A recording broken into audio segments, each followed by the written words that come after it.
Hey, I'm Scott. And I'm Chris. And this is Doxologic, where we help you think with your Bible.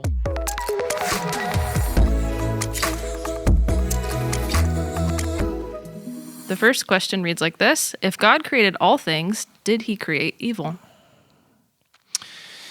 Well, we were just kind of talking about this a second ago. God created everything good, and evil's not like a thing. Evil's the absence of good. That's Right. good. And so God created creatures, evidently, that could rebel, right? There's that kind of theological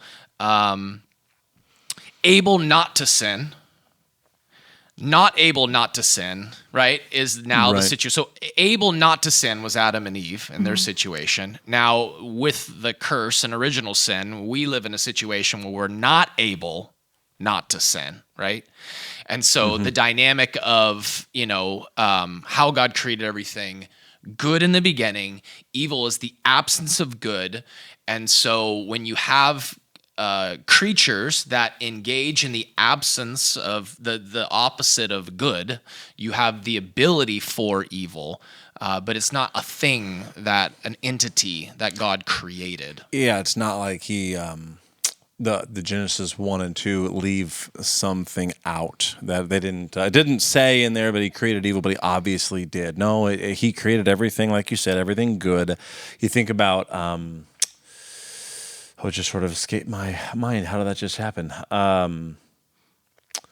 The agency that we all have definitely gave us the possibility for evil because of sin. And God's knowledge is where I wanted to go. God's knowledge of all things is exhaustive. That he knew how all this would take shape. And as I've even talked to my own son, who's 10 and a half or so, Colton, about how, like, in his infinite wisdom, God determined that this universe, this existence, is going to display his the magnificence of all of his attributes the way he sees fit. This is the most glorious way to establish his justice, his glory, his goodness, his kindness, his compassion, all of these things, his holiness. And so evil, while not actively created by God, all things were created good without sin. But with sin and wickedness introduced into the world, evil is a natural result. And again, his knowledge was not the exact question. God knew how everything would unfold. It's even different from God ordaining. Yes. God ordaining but versus God creating. Doesn't mean he created it like he created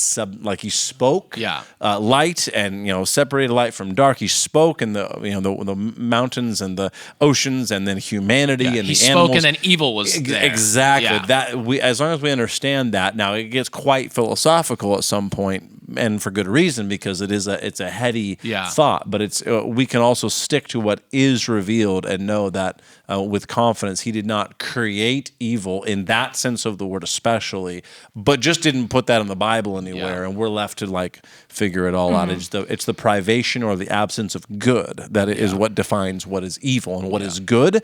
Everything God has made. That accords with his will and all of that, but evil is the absence of that. Yeah, so when you get into the philosophical side on evil, you start to get into these Latin terms that describe, I think it's privatio and negatio, and getting into what evil actually is the deprivation of good. But then when you think about it from the ordaining side, so that's, did God create evil? And then there's did God ordain that evil be? And what part in God's order of decrees did that take place?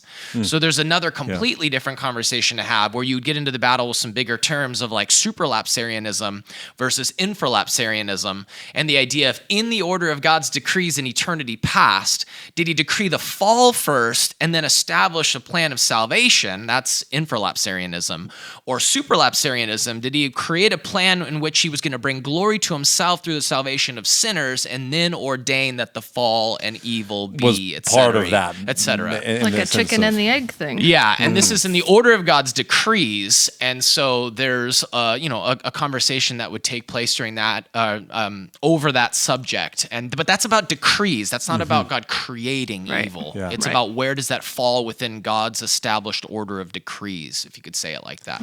And we, at some point in that type of conversation, have to make sure whoever's there in that conversation has got the requisite amount of humility to recognize our own finitude, right, and our own limitations. We can have a measure of confidence in some things more than other things, but we just get into the realm of like, we're not given all of that access necessarily, even though we rightly so, we want to ponder these things, think them out, because they can matter in some ways, but just the humility needed That's good. to stay in our lane. Yeah, that's really helpful, guys. Thanks. You've been listening to Doxologic, a podcast by Doxa Church in Rockland, California. To learn more, visit us online at doxa.church.